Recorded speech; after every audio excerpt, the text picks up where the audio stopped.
I am Anthony Jaboolal. I'm the admin of the Husky Club.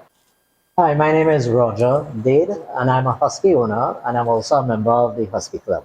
Trinidad Husky Club is a Facebook group with a difference. We aren't your regular Facebook group where, it's all about puppy sales and that kind of thing.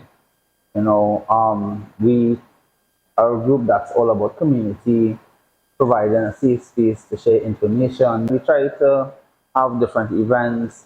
So one thing that we recently started doing this year was that we started doing a bunch of different hikes to help owners socialize their dogs and also socialize with each other.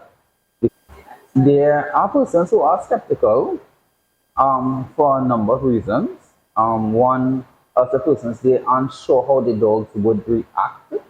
So they're kind of scared. Well, oh my God, what if my dog embarrasses me in public? Um, there are lots of persons who, because of the uncertainty of how the dog would react, they're not so sure if it would be aggressive or if they would behave. They're a bit skeptical about it. But there are persons who do take the chance. And what they have found is that by coming regularly on the hikes and different events that we have, the dogs are a lot more social now.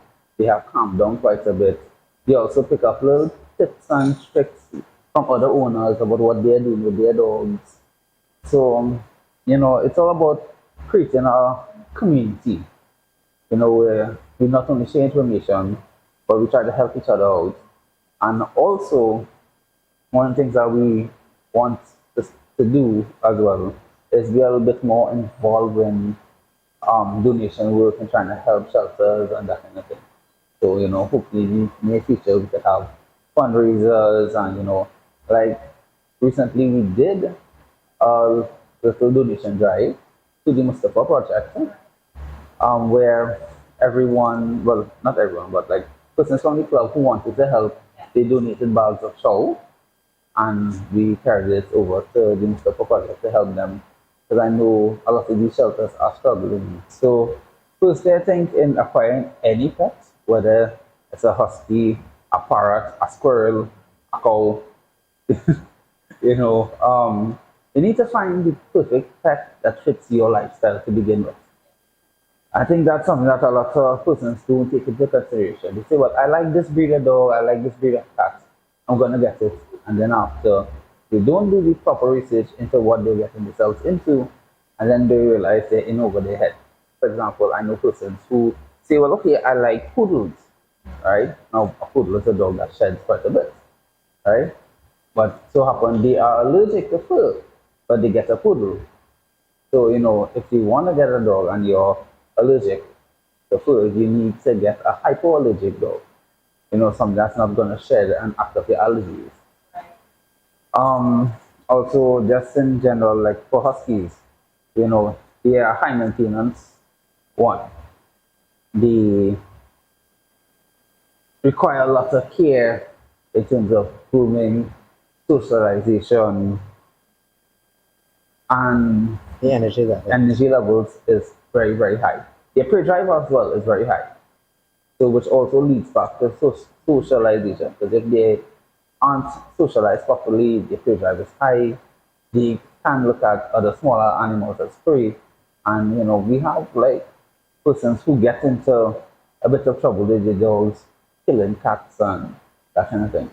Well, at the very beginning, whether it would have been a Husky or a Doberman, because I grew up with Doberman actually, you must have a mindset that you're getting an animal, a pet, and my philosophy is that treat the pet the best you can.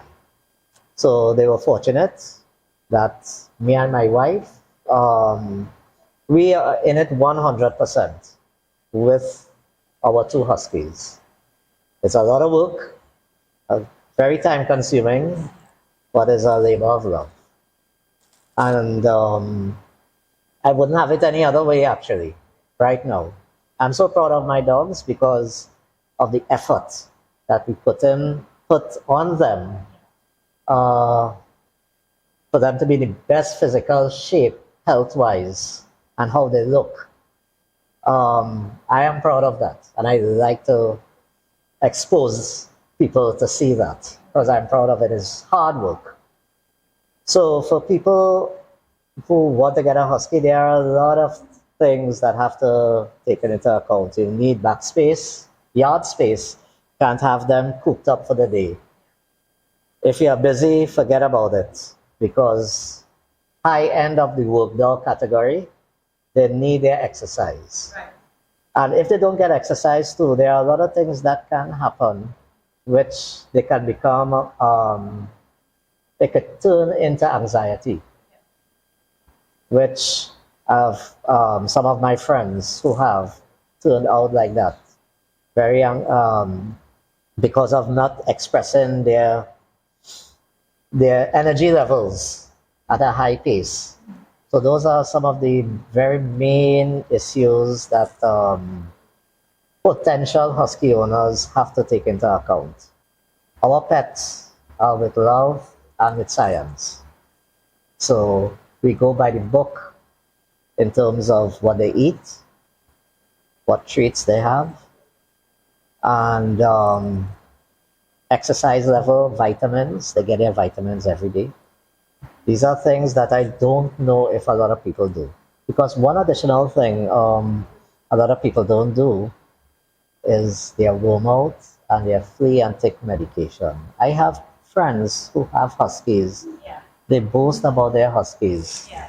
but they don't have a vet. They never give them any worm out or any flea and tick medication. And I trying to figure out, well, how can you love your dog? So like I have a timetable, a monthly, stick up on the fridge each month. Right. And each day there is something to be written about them. And as a reminder, so I would have like the 15th of each month, they have to have their endolab. And then the vet will call me when they're due for their Bravecto. Right. So I have all these things in play because apart from an emotional commitment to the dogs, there's a financial commitment also. Right. I don't want my dogs to fall ill and probably die for something that That could have been avoided. could have been avoided. So that's one of the issues that we currently have within the husky community. Over the years, we've been seeing a lot of huskies abandoned all over. One, and then to the severity of these abandoned cases are getting a lot worse. Now we're seeing dogs that are severely emaciated, roaming about. You could see the count every rib on the dog. You know, sometimes you get a call about dogs that their toes are infested with maggots, they have open wounds, right? High end dog that you wouldn't think would be in the first pain shelter. Yeah. You know, about they were either abandoned or given up by a owner who can't take care of them, mainly because there was some sort of intervention by someone else for them to give up that dog. Other than that, dog Just suffered and died there. Because on a weekly basis, people who know how I treat my dogs even ask me to adopt. Yeah. But my wife, who is the hero in all of this, Right. the two is enough. We can't. I would love to, but it's just we can't save the world with that. As a groomer, what I've noticed is that because we are in a tropical climate, they tend to shed more. When it comes to husky shedding, they usually shed twice a year. Right? They usually shed for the winter to grow in their winter coats, and then they usually shed for the hot summer months, where they shed the thick undercoat, and then it's more of a fine coat that they have for like summer. Now, throughout the year, they shed their top coats throughout the whole year, like a little bit at a time. Every day. So you will find fur around the home every day once you have a husky, no matter what you do. Fur is a part of it. Roger can tell you, like even myself, I be finding fur all over. Sometimes I eat in food, and fur in my food, and I just accept it as a part of life now. thing with Huskies is that they can adapt. They're one of the few dogs that they can kind of adapt to whatever conditions they are in. But it is a process that takes time. So, for example, if you from small you have a husky puppy and you don't really let it out to play and kind of acclimatize to the heat, they are going to get accustomed to always just being in AC all the time. And then as they get older, that's what they get accustomed to. And then now it becomes difficult for them to get exercise and stuff done when the place is a bit hot. So I would say just keeping your dog in AC, its whole life, is actually doing it a bit of a disservice in that it's not able to go out and enjoy, running and playing because these are high energy dogs. Um, the other thing is, as well, like just in having any pet, not just a husky, right? You should provide adequate shelter, adequate shade, enough cool drinking water for them, you know. And I know this is something that Roger does with his pets. During the hotter parts of the day, he brings them inside. Yeah, so between 12 lunchtime and 3 p.m., we bring them inside in a room with air conditioning because that's the hottest part. Because unfortunately, by me, there are no trees or any shade. So I protect them with that. But as soon as 3 o'clock reach, they're ready to go outside. They love the heat. So one of the things we do is that we have buckets of water all around the house, whether it's in the front, in the back. And we always, well, a couple of things I do. Change the water in the bucket every 3 hours once I home. And two, we throw ice. Throw ice in the water, we give them ice to eat, they actually eat the ice. So we have to keep making ice. So they are accustomed to that also. Give them cold water, mix it with if the water hits the sun, I test the temperature. If it's too hot, I know they can't drink it. So I'll put cold water into it too to help and even put ice. Well, first of all, I grew up with mostly Doberman. But one of the things that attracted me to a husky, I think it's one of the few dogs, if the only dog that have different markings. Like black and white, they have a thin strip between their eyes. Some is two straight lines, like my dog, two straight lines. And that gives character to the dog. Also, it's one of the few dogs, if the only dog that has blue eyes, and and in some cases, two color eye, but in local term, bi-eyed. Okay. Yeah. I just look at it because my wife wanted a dog. And I looked and I showed her, and we decided to get the husky because just of the looks. But during the purchasing, I was doing a lot of information gathering about it. A lot of research I did before, a lot. And when we went through it, we decided, well, yeah, we will deal with it. Right. And we have been dealing with it every single day from since day one. Very consistent. So, just kind of backtracking to the previous question as well about the attractiveness of huskies also stems from a lot of popular pop culture. So, for example, with Game of Thrones, when everyone saw Jon Snow's ghost, Right. the popularity of white, blue-eyed huskies just shot straight through the roof. Like everybody wanted a white, blue-eyed husky, and um, from there, breeders would have tried only to try and produce that, and then with that popularity now also comes persons wanting fluffier huskies.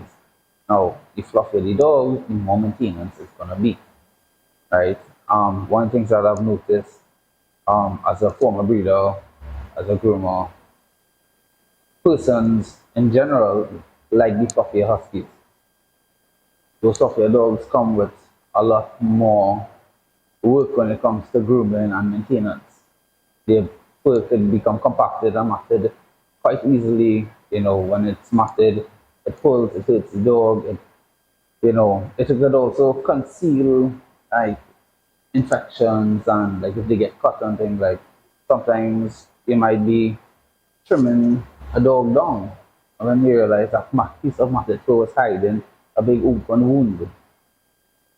Um, Now, when it comes to impulsive buying for puppies over Christmas, I would say stop and think about what you're doing because we see by February to June, lots of abandoned huskies all over Trinidad. Puppies for resale, for rehoming. Um, Sometimes it's by the time the dog starts to shed, then they realize, oh, good, I can't manage with all this fur, boy. You know, um, and then to huskies in particular, I think at a puppy stage, they have a very bitey puppy stage where they like to bite any and everything in sight. So socialization is key. Exercise is important as even from the puppy stage. So, all these are things to consider. Now, this might be a bit controversial, but I will say it anyways, right? Not everybody who has a husky is meant to be a breeder, right? Every man jack who have a husky, at some point, there's I'm not too sure if it's the money that has enticed them or they see well what dogs used to sell for. But now the market is overly saturated from persons who have huskies and they claim, well, I'm not a breeder, but almost every heat cycle, the dogs producing puppies, and there's a term for that. We call them backyard breeders, right? And by doing that, by overproducing puppies all the time, you are damaging your female dogs. One, you are oversaturating the market, you make things harder, and then overall there's this mentality of fight down as well. Where sometimes you might have one person's selling puppies at a standard rate, and then somebody might say, well, boy, puppy sales hard, so I gonna drop my price a little lower than he. And then that trend has continued over the years. So we know puppies being sold for $800, right? One of the biggest things that I always tell people, a husky is not a dog for a first time pet owner. For a first time dog owner, it is not um, suitable. You had to take your time, do your research, and really know what you're getting yourself involved in. One. Two, these dogs, they require a lot of attention. Not just like physically, but in terms of just monetary wise. But I've seen horror stories where people buy husky puppies and the husky puppies died in 1 month time and complaining about it not getting a refund. Apart from backyard breeders, the lineage of the dogs you don't really know. So they could be born with issues and you wouldn't know. Now the thing is with that is that we actually don't have registered breeders in Trinidad because our dog registries, they have the one little rocket thing running and so you're not even too sure. So you have to not like again, as I said, I am a very controversial person. I speak my mind. I know some of my statements here will upset certain people when they see it. But I speak the truth. Right? And it's all about, speaking the truth on behalf of these dogs. Because to me, I was in shock to be getting calls from shelters, from dog shelters that calling me and saying, Anthony, we have 4 or 5 huskies at any given point in time now. And the condition these dogs are in, it is horrible. Horrible, horrible, and this one of the things that I actually really like um, about what you guys are providing here is a platform to spread information and talk about, trying to educate persons and trying to help them make the best possible decisions. Because again, there's only so much information that I myself or another breeder who's responsible might put out and talk about ethics and talk about, good practices when it comes to these dogs. But there's only so far their reach would have. One of the main challenges we have is that when we need a vacation, no, seriously, this is Yeah. has become very huge. Where to keep them? Yeah. So we have a trainer. They were trained by this person when they were 6 months old, Right. and they were there for 6 weeks. So we use his facility, but unfortunately, I have to only rely on him. Me and my wife have been to 4 other places, seeing their facilities, and honestly, we are really behind in terms of that. A lot of people board. They say they're boarding their dogs. Yeah. What they do, they leave them in the kennel for the entire day, and they just bring them out and feed them, and that's it. No interaction.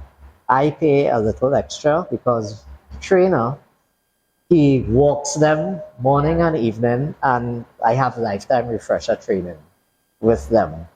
But I only have him. So if I can't get him or if he's out of the country, I have to change my plans accordingly. And that is a really big challenge for both of us.